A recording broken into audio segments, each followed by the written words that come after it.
ये दबंग कैंडिडेट होंगे, इनका मुकाबला कोई बैकवर्ड करेगा? अभी करने लायक नहीं है। तो तुम भाई टिकट नहीं दोगे, ये कलंक का टीका लगा दो कि इनका मुकाबला न करेगा, हार जाएगा। तो इसका मतलब है कि बच्चा साइकिल मत छुओ, साइकिल चढ़ने आ जाएगा तो साइकिल छूना। माँ के पेट से कौन जीत के आता है? साइकिल मत चढ़ो, साइकिल चढ़ने आ जाएगा तो साइकिल छूना। तो ये पहले बताइए कि जब तक साइकिल छुएगा नहीं, सीखेगा नहीं, तो चढ़ेगा कैसे? कोई भी हमारे बिहार के या देश का कोई भी नेता संसद का मिडिल पास आए, मैट्रिक पास करके, एमए पास करके संसद बन करके संसद में गया था कि फील्ड में आया था? टिकट खरीद के जाएगा, कभी समाज का काम करेगा? तो दुकानदारी हो गया, बिजनेस हो गया। बैकवर्ड को इसलिए लोग टिकट नहीं देते हैं कि बैकवर्ड में ऐसा कोई नजर नहीं पड़ रहा है। बैकवर्ड के किसी जाति में, बैकवर्ड के किसी भी सेक्टर के जाति के अंदर कोई ऐसा पर्सनालिटी, कोई पारिवारिक स्थिति का कि है कि 2 करोड़ 5 करोड़ 10 करोड़ रुपया देके संसद का टिकट खरीदे है कोई? जब इस देश में एक साधारण मुखिया का चुनाव होता है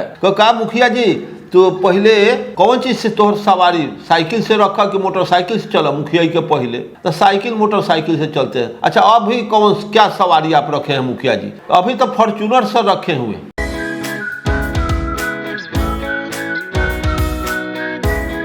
हमारे बीच अर्जक संघ बिहार प्रदेश अध्यक्ष माननीय अरुण कुमार गुप्ता जी हैं, जो कुछ दिनों पहले वैशाली लोकसभा के लिए सीट की डिमांड करने माननीय लालू यादव जी से मिलने गए थे। और क्या प्रतिक्रिया रहा वहां जाने के बाद और क्या बातचीत हुई, आइए इन्हीं से जानते हैं। तो माननीय अरुण कुमार गुप्ता जी, आप बताइए कि क्या बातचीत हुआ वहाँ पे? मैं गया 16 तारीख को, पता चला कि सीट का बंटवारा, सीट का सेटिंग लोग कर रहे हैं कि कौन क्षेत्र से किनको संसद का टिकट मुहैया कराया जाए। तो मैं गया तो मेरे साथ अर्जक संघ के 1 दर्जन साथी लोग थे और वहाँ अर्जक संघ के राज्य समिति के भी सदस्य थे और हमारे अर्जक संघ के और साथी लोग थे, वैशाली जिला के भी लोग थे। मैं मिला माननीय पूर्व शिक्षा मंत्री जी से, कहे कि आप कि लालू जी से मिले, इस प्रस्ताव को लेकर के मैं आया हूँ कि मैं 76-77 वर्ष का उम्र रखता हूं और इतना दिन से मैं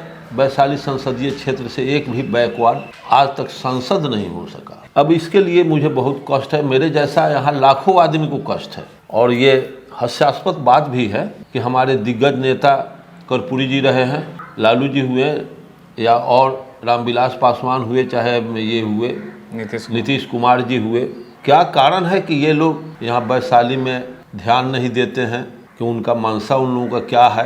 ऐसा सीट का सेटिंग करते हैं कि यहाँ बैकवर्ड आ ही नहीं पाता है। मजबूरी में यहाँ के जनता को, बैकवर्डों को वोट देना पड़ता है कि हम लालू जी को वोट दे रहे हैं, हम नीतीश जी को वोट रहे हैं। तो यहाँ का लाखों जनता मजबूर होकर के अपने नेताओं के प्रति श्रद्धा रख करके उनके भेजे हुए दिए हुए कैंडिडेट को एक्सेप्ट कर लेते हैं। मैं भी कर लिया, तो बार बार मैं करता चला गया। मैं कब्र में जाने की स्थिति में हूँ और मैं भी एक बार मरने के पहले देख भी ना लूं कि कोई बैठकर यहाँ का सांसद बना। ऐसी स्थिति को लेकर के मुझे दर्जनों आदमी उससे कहा कि आप तो पटना हमेशा जाते आते हैं, आपको सभी नेताओं से जान पहचान है, कम से कम आप दबाव दीजिए। अर्जक संघ सामाजिक संगठन है, आपके पास बिहार में लाखों आदमी आपके फॉलोअर हैं, संगठन से जुड़े हुए हैं, लाखों वोट आपके पास है, आप कम से कम जाइए। तो मैं गया 2 प्रश्न को लेकर कि माननीय लालू जी किसी बैकवर्ड टिकट दें वैशाली से, किसी बैकवर्ड को, बैकवर्ड में किसी जाति को वो टिकट दे करके भेजे। हम लोग एब्सोल्यूट मेजॉरिटी से नामांकन वोट दे करके, और नामांकन में भी हम लोग काफ़ी लोग रहेंगे साहस बुलंदी देने के लिए, और आप टिकट दीजिए, हम लोग जिता के भेजेंगे। पूरा आश्वस्त किया उनको। और दूसरा कि शोषित समाज दल जो जगदेव प्रसाद के द्वारा जो पार्टी बनाई गई है, शोषित समाज दल, उसको आप महागठबंधन में मतलब कि उनको शामिल कीजिए। 17,000, 18,000, 5,000, 2,000 वोट काट के जो हार जाते हैं, तो कम से कम आपके साथ जब एडजस्ट कर जाएंगे, आप उनको टिकट दीजिए या न दीजिए, विधानसभा में 2-4-5 को दीजिए, लोकसभा में न दीजिए, इस प्रस्ताव को मैं कहा तो भाजपा को हराने में, आरएसएस को हराने में हमको बल मिलेगा। राष्ट्रीय जनता दल चाहे जैसे हो, वो वोट हमारे साथ ऐड कर जाएगा शोषित समाज दल का। लालू जी को ये प्रश्न कहा कि आप वैशाली में किसी बैकवर्ड को टिकट आप दे के भेजें, तो कहते हैं कि ठीक है, नोट करो, दोनों इनका जो प्रश्न है इसको नोट करो, ठीक है आप जाइए, इस पर विचार करेंगे। तो विचार करेंगे तो हम तो कुछ लेके नहीं आए, और विचार इस पर पूछते कुछ तो मैं इसका समुचित जवाब देते, और उनको कन्विंस हम किया कि न किया, वो हमको कन्विंस किए कि न किए, कुछ नहीं, खाली लिखो इनका दोनों प्रश्न, इसके बाद मैं इस पर विचार करेंगे। बस विचार होने के बाद आज मैं सुन रहा हूँ कि मैं बैकवर्ड के नाम को नहीं सुन रहा हूँ। ऐसी स्थिति में लगता है कि टिकट अगर नहीं देंगे, कुछ लोगों का कहना है फलाना का मुकाबला टिकट दे देने के बाद ये दबंग कैंडिडेट होंगे, इनका मुकाबला कोई बैकवर्ड करेगा? अभी करने लायक नहीं है।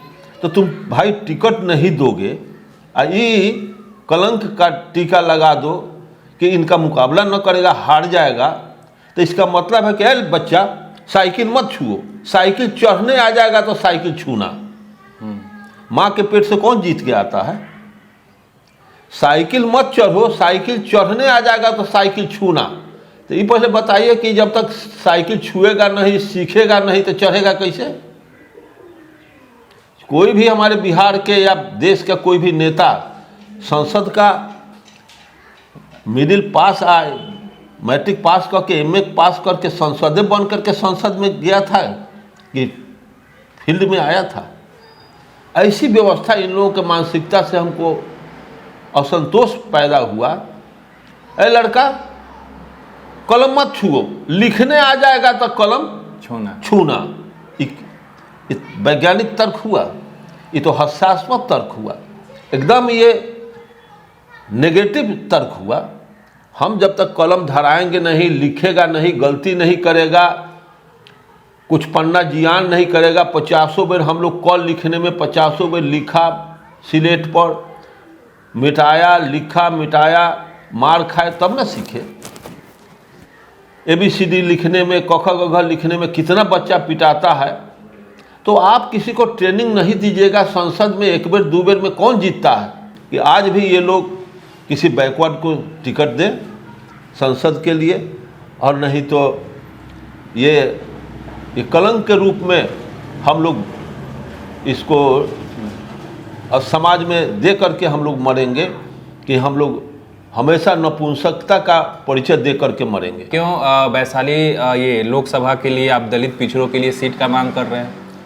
सीट का मांग मैं इसलिए कर रहा हूं कि उन्हीं के कथनानुसार जातीय जनगणना करायो, तो जातीय जनगणना के आधार पर बांटो। जो आर्थिक तौर से जो बहुत गरीब हैं उनको दो, जो राजनीतिक क्षेत्र में राजनीति करते करते अपना जीवन को समर्पित कर दिया उसको टिकट दो। और टिकट दो का जब तक ये लोग ईमानदार नहीं होंगे, उस टिकट देने से कोई समाज का कल्याण होने वाला नहीं है। जब 2 करोड़ 5 करोड़ 4 करोड़ में विधानसभा का मिलता है, अब पार्लियामेंट का मिलता है 10 करोड़ 20 करोड़ में टिकट खरीद के जाएगा, कभी समाज का काम करेगा? वो तो दुकानदारी हो गया, बिजनेस हो गया। बैकवर्ड को इसलिए लोग टिकट नहीं देते हैं कि बैकवर्ड में ऐसा कोई नज़र नहीं पड़ रहा है, बैकवर्ड के किसी जाति में, बैकवर्ड के किसी भी सेक्टर के जाति के अंदर ऐसा कोई मेधा तो है, लेकिन कोई ऐसा पर्सनालिटी, कोई पारिवारिक स्थिति का कि है कि 2 करोड़ 5 करोड़ 10 करोड़ रुपया दे के सांसद का टिकट खरीदे है? कोई ऐसा है बैकवर्ड कि 10 करोड़ रुपया दे करके 15 करोड़ रुपया दे करके पार्लियामेंट का टिकट खरीदे? ईमानदारी से सभी राजनीतिक दल, चाहे भाजपा हो, कांग्रेस हो, या लोजपा हो, या राजद हो, या कोई दल हो, संपूर्ण भारत के जितनी भी राजनीतिक पार्टी के ये तो टिकट बेचते हैं, ये सच्चाई है। टिकट खरीदते हैं लोग। अब जहाँ टिकट का बंटवारा हो, खरीदना हो, तो कोई साधारण जनसाधारण ईमानदार, कबीर बुद्ध जैसा आदमी, अंबेडकर जैसा, कर्पूरी जैसा आदमी, जगदेव जैसा आदमी, रामस्वरूप वर्मा जैसा आदमी कोई संसद बनेगा, कोई विधायक बनेगा? वो पार्लियामेंट में या संसद में बैठ के, विधानसभा में बैठ के गरीबों के लिए वो बिल पेश करेगा, बिल लाएगा उसके कल्याण के लिए? ये संभव नहीं है। जो 10 करोड़ 5 करोड़ में टिकट खरीद करके जा रहा है, वो अपना फिर पूंजी रिटर्न करने के लिए अरबों का बजट बनाएगा करोड़ों करोड़ रुपया, उसमें अपना शेयर ले लेगा। क्या देश का विकास होगा, क्या देश का ईमानदारी का काम होगा? तो देख तो रहे हैं चैनल बन रहा है कुछो कुछो। जब इस देश में एक साधारण मुखिया का चुनाव होता है, आँख का मैं कबीर न कहे हुए हैं, तू कहब कागज के लेखन आ हम कहब आँखन देखन। हम आँख से देख रहे हैं कि यहाँ का कौन ईमानदार पदाधिकारी है, कौन ईमानदार यहाँ का नेता है। जब साधारण मुखिया खड़ा होता है तो जो high court, Patna high court का देखे जज कैसे कहा है, कहा मुखिया जी तो पहले कौन चीज़ से तोहर सवारी, साइकिल से रखा कि मोटरसाइकिल से चला? मुखिया के पहले तो साइकिल मोटरसाइकिल से चलते हैं। अच्छा अभी कौन क्या सवारी आप रखे हैं मुखिया जी? बड़ी पोलाइटली जज साहब पूछे पटना हाई कोर्ट के। अभी तो फॉर्चूनर से रखे हुए। तब चट जज साहब कहते हैं अपना दर्जनों पार्लियामेंट के जो बैरिस्टर, विधानसभा के जो बैरिस्टर, एथी के हाई कोर्ट के जो बैरिस्टर थे, उनसे जज साहब खुद पूछ रहे हैं। कोई भी देख लेगा, यूट्यूब पर आया है, जज कोर्ट का ये मैटर है। क्या बैरिस्टर जी, कितने वकील साहब इसमें बैरिस्टर लोग हैं, कितना बरस से हाई कोर्ट के वकालत कर रहे हैं? तो कोई 30 बरस से, कोई 25 बरस से, कोई 40 बरस से, कोई बूढ़े हो गए हैं 39 बरस से, बोलो हम प्रैक्टिस कर रहे हैं। फॉर्चूनर पर चढ़ रहे हैं तो ना, तो काहेला ये वकालत कर रहे हैं? मुखिया ही कीजिए ना कि फॉर्चूनर पर चढ़ के मुखिया लोग आ जाते हैं एक के बेर में। अब बताइए कि क्या लूट है साहब? बूढ़ा होकर के आदमी नौकरी करते करते रह जाएगा और उसको फॉर्चूनर पर खेती करते करते रह जाएगा। बेटा बेटी के अच्छा शादी ना अच्छी शिक्षा दे सकता है। और टिकट लेने वाले को देखा मैं उस दिन पटना में देखा, ओह कितना फॉर्चूनर है, स्कॉर्पियो का तो कोई वैल्यू वहाँ नहीं था। पाइजरो कौन कौन गाड़ी लगी हुई थी। ऐसी स्थिति जब बना रहेगा तो यहाँ का मजदूर कभी डेवलप नहीं करेगा, ऊपरे से लुटाता रहेगा, इसका सारा श्रम लुटाता रहेगा। इसलिए हम चाहेंगे कि जाति व्यवस्था को ख़त्म किया जाए, इंसानी व्यवस्था को बसाया जाए, इंसान बना जाए। जात बना के हैवान बनाने का और पुष्ट काम न किया जाए। जातीय आधार में आज तक कोई जातीय मीटिंग में, सम्मेलन में अरुण गुप्ता नहीं गया, कभी नहीं मैं गया हूँ।